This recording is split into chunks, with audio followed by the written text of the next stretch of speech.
আসসালামু আলাইকুম আরহামতুল্লাহ। কেমন আছেন সবাই?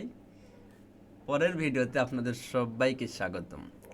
এই ভিডিওতে আমরা জানব যে একটা ফেসবুক অ্যাড রান করতে আমাদের কি কি লাগবে, কি কি রিকোয়ারমেন্ট লাগবে ফেসবুক অ্যাড রান করতে।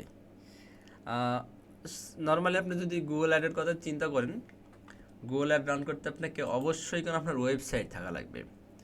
ওয়েবসাইট অর্থ ডোমেন হোস্টিং থাকতে হবে, ঠিক আছে। আহ, কিন্তু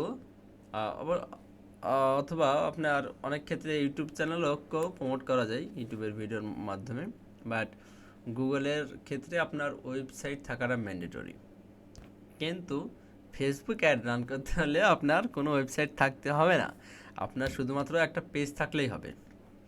পেজ অ্যাড অ্যাকাউন্ট, প্রতিটা ফেসবুক অ্যাকাউন্টে আপনার একটা ডিফল্ট অ্যাড অ্যাকাউন্ট থেকে থাকে, আর একটা পেমেন্ট মেথড লাগবে।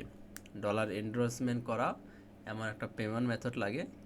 আর চিন্তা করবেন না, এই সবগুলো আমরা ডিটেলস জানবো। আমরা জাস্ট মোটামুটি কী কী লাগে এই বিষয়গুলো জানতে পারতেছি। তারপরে অ্যাড ক্রিয়েটিভ, মানে আপনি ফেসবুকে যে অ্যাডটা রান করবেন সেটা ভিডিও হবে না অডিও হবে।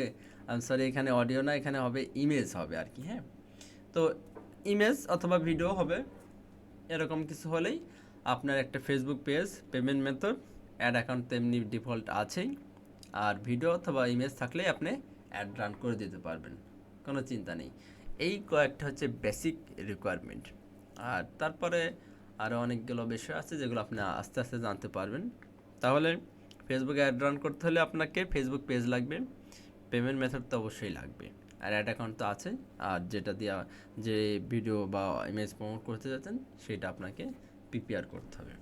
আশা করি আপনার এই ভিডিওটাতে ধারণা ক্লিয়ার হয়ে গেছে যে আপনি যদি একদম বিগিনার হন তাহলে তো বুঝতেই পারছেন যে আপনাকে ফেসবুকে অ্যাড রান করতে এই কয়েকটা জিনিস লাগবে। তো চলুন আমরা এর পরবর্তী ভিডিওতে আমরা পরের যে বিষয়গুলো আছে সেগুলো আলোচনা করি ইনশাল্লাহ। সবাই ভালো থাকবেন, নিজের যত্ন নেবেন। আসসালামু আলাইকুম রহমতুল্লাহ।